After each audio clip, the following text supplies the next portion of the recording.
Welcome to the Client Success Customer Support Executive Brain Trust. This is our post-event panel discussion where today we talked about interview questions. Today was a little different though. We had the unique opportunity to hear from a wonderful panel about some of their favorite interview questions and why they like to ask them. We are now in the post-event discussion, so everyone has heard from the panel and then they participated in breakout rooms and shared some best practices. We have a mural board chock full of great questions to ask and questions that people don't ask anymore. And I highly recommend checking that out. But I'm going to turn the time over to Kirsten, who was part of our panel discussion, to kind of summarize some of the perspective that the panel took. And then I'm going to open it up to the floor to kind of share some of their favorite interview questions or maybe some questions they don't ask anymore. So with that, Kirsten, I'm going to turn it over to you. Thank you, Paul.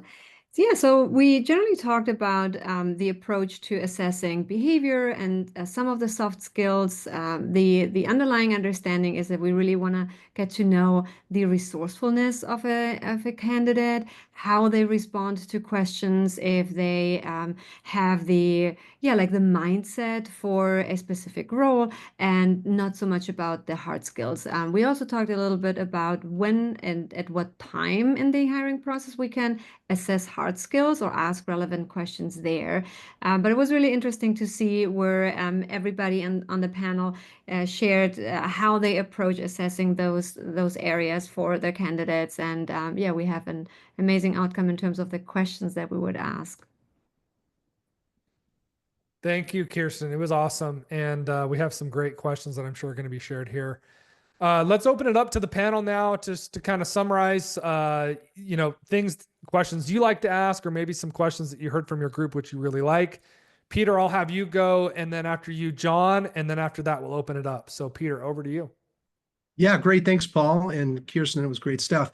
Yeah, we had a lot of interesting different types of approaches to interview questions. We actually talked about some things that involved more interactive type questions. So things where we maybe present candidates with scenarios where it could be like somebody talked about, they give the candidate a scenario and give them like a weekend to work on it and then come back and present, which I thought was really interesting. Something that I've done in the past also is persuasive presentations for like customer success managers where they might have an opportunity to either pick a product that your company actually sells or a product that is from a company they've worked with before, just to see how they present that. Or even something could be just completely random, give them a blank canvas and how do they present on that. And it's more about just giving their ability to be persuasive, because a lot of these roles are important to be consultative, think on your feet, that kind of a thing. And we found that to be compelling.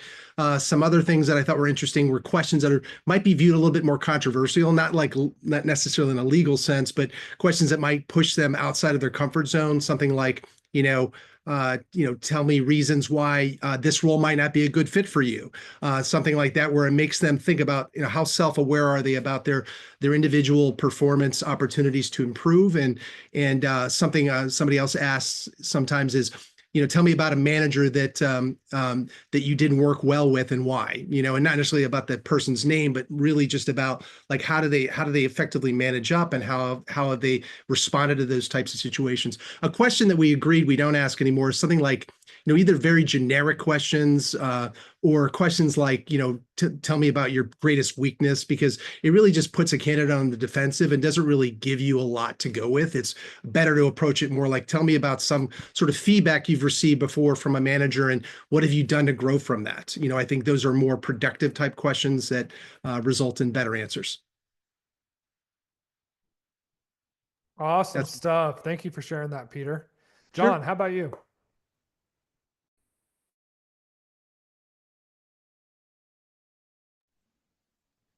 John is on mute. So I'm off mute now, so thank you. Yeah, we had some really good conversations, and it started off with a recognition how interviews have changed so much over the last 10 years, where 10 years ago it was very much the interviewer would take over 60% of the conversation, and now it's completely flipped, where we're asking much more questions and the candidates are talking an awful lot more. And one of the questions that one of the teams likes to ask in the very beginning is, nobody set out wanting to get into CS because it's such a new role. If you're over a certain age, how did you end up in this role? Very, very open question, and gets the candidate to talk about their journey into CS. And what they see during that journey is the excitement rise as they talk about how they moved into that role. So that was a really good question, I thought, for getting just to see the mindset versus a very kind of robotic type thing where there's no passion. Another one was, tell me about a time you went rogue. I think this is a really a good question where you cannot plan for it. And that's what I try and do is don't ask Googleable questions. We've all gone rogue. We've all had to make that decision. And Maddie, you mentioned earlier on about doing something off the cuff and making that judgment. Why did you go rogue and what was the output? I think it helps to make a determination how risky, how much risk taker is this person. What also brought up was having the candidate do a role play EBR. And half of the value of this is what questions will they ask you in advance, if any, to prepare for the EBR? If they ask no questions whatsoever, shows they're not preparing. If they ask questions, it shows they're really interested. And then in the EBR, do they just stand there and show data and try and convince you've seen success? Or do they really ask inquisitive questions? So having that EBR role play is really, really good. Final thing then was asking the candidate at the end, do you have any questions for me? Two elements to this is yes, every candidate should have some questions, but as an interviewer, go online and ask what are the top 10 questions I should ask my interviewer and see do they ask those questions because they're planning and they're canning. And again, you're trying to avoid that canning element. And I'll give you a laugh. One time when the candidate was asked, what's our share price? And ever since, he's actually known a share price for every interview he's done. So some nice little tips and tricks in there to really get to know the person and not somebody who can use Google.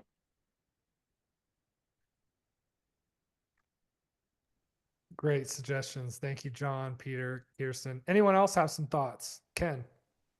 Yeah, one thing that that I noticed not so much in the panel, but in the breakout rooms is at the macro level, a lot of the questions are moving towards the soft skills end of things. I remember, of course, this was a long time ago. It shows my age, where the interview, a lot of it was technical questions. You like have a whiteboard and you'd have to be working through something, code or what have you.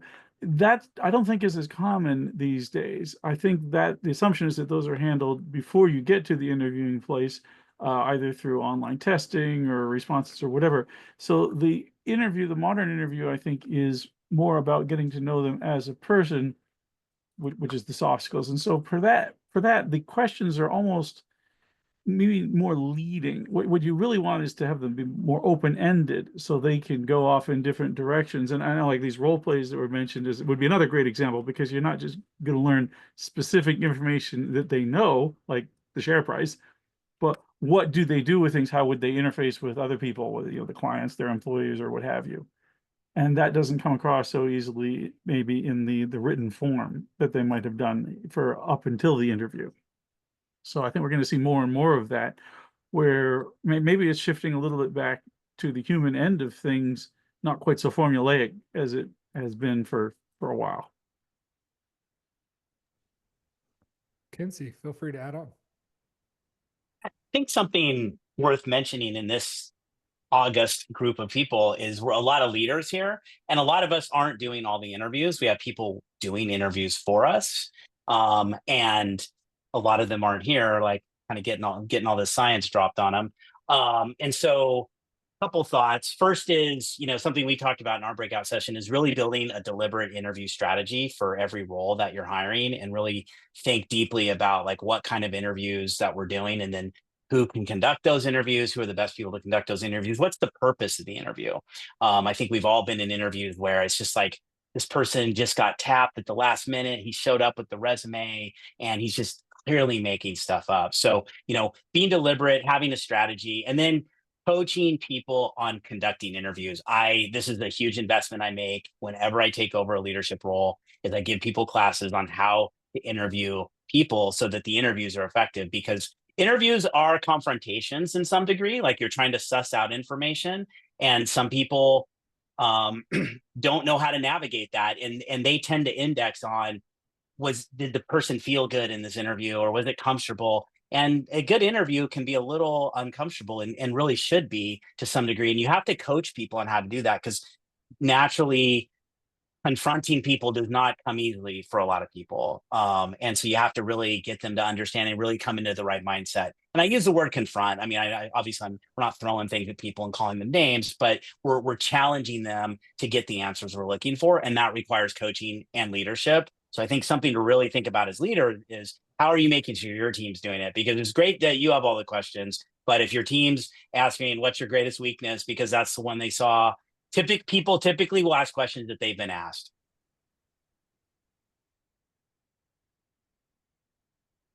Dang, Kinsey. Awesome. Love that. Ashley, Maddie, over to you. I wholeheartedly agree with Kinsey. I think one of the things that we skip sometimes is everyone who's interviewing on the same page of what we're looking for. Because are we understanding of these are the skill sets that we are all aligned to? These are the behaviors that we're looking for. And it's all of those are key and critical before you even start interviewing people. Because that's going to get you to the point where you're not asking redundant questions, where you're not asking those things over and over again, that and you're really sussing it out. And then also prepare the questions in advance so those people who aren't as senior in having that interview, they have a toolkit to use when they go into this, and we're being consistent across each one to make sure we're not asking the same questions from different people, because that's also a bad experience for the interviewee. But also we're making sure we're sussing out the right skill sets based on what each interviewer should be interviewing for. And I just want to make a quick point, because one of the things that came up in our breakout room, and I was in the same room with Kinsey, is this idea around the questions being important because you don't want to make a mishire. And I guess one of the things that I would bring up about this, not so much about specifically what questions to ask, but just something that I try to do, is I want to hold myself as an interviewer and my team as interviewers to the same standards that I'm holding the interviewees to. So if I want people working for me who are courageous and who understand that failure can be a positive thing and that you can learn from it, then I want them to live up to that by being courageous about who they recommend to hire and not hiring on the defensive all the time and not talking about who they can disqualify, right? I want them to accept that not every hire will be perfect, because that's how we will learn and get better. And I think, and if I want people to be interested and curious, then we ourselves have to be very interested and curious through the interview process. The point I made in the group was, don't ask a question that you don't actually genuinely want to know the answer to. Like, you have to bring the same curiosity that you're asking them to bring. So anyway, that was just, I think, something that I like the way that the breakout room worked, because it sort of helped me focus that. Can I go, Paul, just real quick? A question Ken brought up, he asked earlier that he asked candidates about if had they been on the website, and just gives an indication of how much basic research a candidate's done. And I think I said something at the time about using AI tools, and I haven't really done this yet, full disclosure, but I'm thinking more and more with the introduction of so many AI options for people, is maybe even asking that as a question. How did you use AI in preparation for this interview? Because I think it's kind of interesting to think of that, because some candidates might take that as a challenge, like, oh, I can't admit that I used it, when I would be looking more like, how resourceful are they? Because to me, it's just another tool that's out there. So I wouldn't look at that as a bad thing at all. And I would be curious to see if you guys agree, if that's maybe a good question we could start adding. I personally, I feel like we might be a little bit early on it. I think it is a good question, but I feel like we need to wait maybe maybe like a year before we start asking that, just because there's so much controversy around whether AI is actually a good thing or a bad thing. And I feel like some of that might shake out. I guess my concern would be that it would come off as a negative to the person. Like, hey, tell me about how you plagiarized for your interview. And that's not what you're asking. Well, But- then maybe that's a fair point. So maybe it's about how you craft the question. Yeah, probably. Yeah. Just maybe give them the space to know, like, hey, this is something that's there. So tell me, how have you used it? And Yeah, then, like I think you could ask, if you start by saying, hey, we use AI all the time to help us craft better answers. And like if you presented it in a way where it isn't a judgmental thing, and you're already sort of saying, like, this is something we do. good point. Because I think you also don't want someone joining who's if you're using it and your company's comfortable with it and they like it, you don't want someone joining who thinks they're sort of oppositional to that technology Right. and doesn't want to have it involved in their work, right? Well, I think that's the key is what does your company do with it? What is the policy? And also what's this level? I mean, if you're hiring somebody at an executive level, then their view on AI is probably very relevant. If you're hiring somebody at the entry level, then you're going to expect them to follow corporate policy to some extent. And so do they have the liberty? Now, if your corporate policy is, sure, you should use it, have at it, well, then that's fine. Then it's relevant. But I think the point earlier about it is very early. I'd be real hesitant with that. I know I have had senior executive, I've seen these just presentations by CEOs saying basically, yeah, we love AI, we're going AI, and we're basically sacking everybody. And my response is, well, we are not going to be doing business with you because we do not think that's the right solution. You got to have people involved in there somewhere. So unless you're prepared for potentially a contentious discussion, and you got to really think through, for this particular role, is this highly relevant? Do we really want to go down that hole? Yeah, in fairness, the company I work for is an AI company, so it does make sense that I would be something I'd be thinking about. Well, then, yeah, 100%. You should ask the question. Absolutely. Well, also, I think there's a lot to be it's- said for. Oh, please go. Oh, John, I'll just add really quick, just because I'm running these types of events for CIOs, CISOs, CEOs, and I think that it also depends on the company. Going back to what Maddie said, is you have to determine what is the company's take on utilizing AI, how secure, what is the security protocol for it, and then craft your question around that, because you definitely wouldn't want to set them up for success. I mean, there's a lot of companies that can't utilize AI, or they have to do it in a certain way to keep things private and secure. And so you have to give them that space of framework. This is our take on it. This is how we're lined up. This is how the executive team has given us, our ability to use AI. Now, how would you potentially use that to help? And I also will say that client success, customer support, they are utilizing AI better than anybody. I think better than any other organization. And so there's a lot of really fun innovation happening there. John, over to you to wrap us up. Yeah. So my take on it is, whether the company is into AI, whether they are following AI, everybody is using AI to some extent. So as a candidate, it would make sense that you do use AI. And if somebody told me, no, I don't use AI, that would get me concerned, because we're in the IT space, we're in the tech space. You should be interested in what is going on out there and how the market is changing, and you should be playing around with AI. And I think anyone who says to you, I did not use any AI tool in preparation for this interview today, is either lying or they're stupid. And that's not a judgment on anyone. I think everyone should be using AI to some extent to summarize what a company does, or to summarize the values of the company. And then you craft it yourself your own way. But to Peter's point, it's not to do with the company's stance on it. It's, as a person, where do you stand, and how are you being inquisitive in how the technology is changing today? I think I love the question, Peter. Thank you. Great stuff, y'all. We could keep going for sure. This is amazing. I want to thank you all for your mind share on this topic. For those of you that are watching, listening, please join us at our next Brain Trust, where you can rub shoulders with some amazing folks like this in the client success, customer support leadership. Of course, we want to always thank Alan and Y Meadows for putting this group together.